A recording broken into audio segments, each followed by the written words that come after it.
Hi everyone, this is Dr. Bell, and this module is on health and safety for the early childhood administrator. The number one thing that you can do is to keep your children and your staff healthy and safe.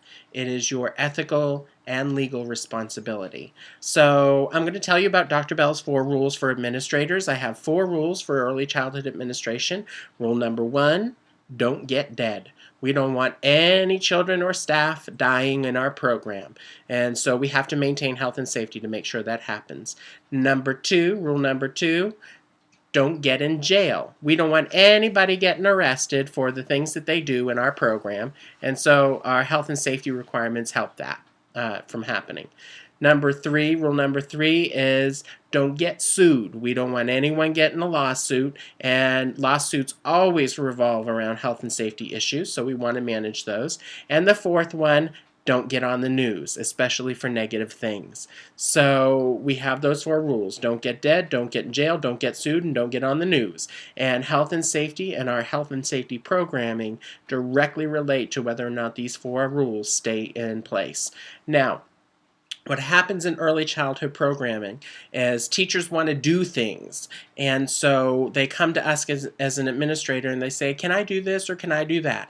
I always ask myself those 4 rules before I try to answer their request. And let's see, is anybody going to get dead, get in jail, get sued, or get on the news? No? Then it's fine to do.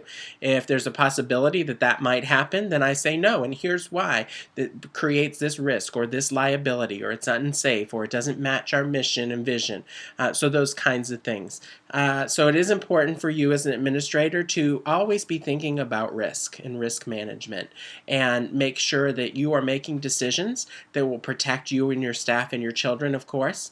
And we want to make sure that the teachers aren't doing silly things. I'll give you a prime example. A lot of teachers will take their children outside and let their children go play, and they'll all hover around a picnic table over in the corner, and they're not supervising their children. That's a risk. So we always have to think about the possibility of injury and health and spread of disease.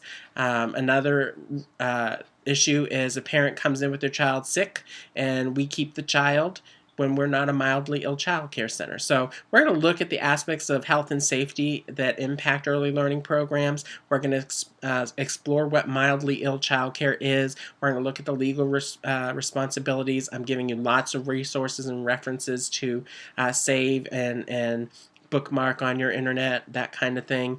And in addition, we'll talk about guiding children through health and safety issues and guidance and discipline, and infant toddler health and safety issues.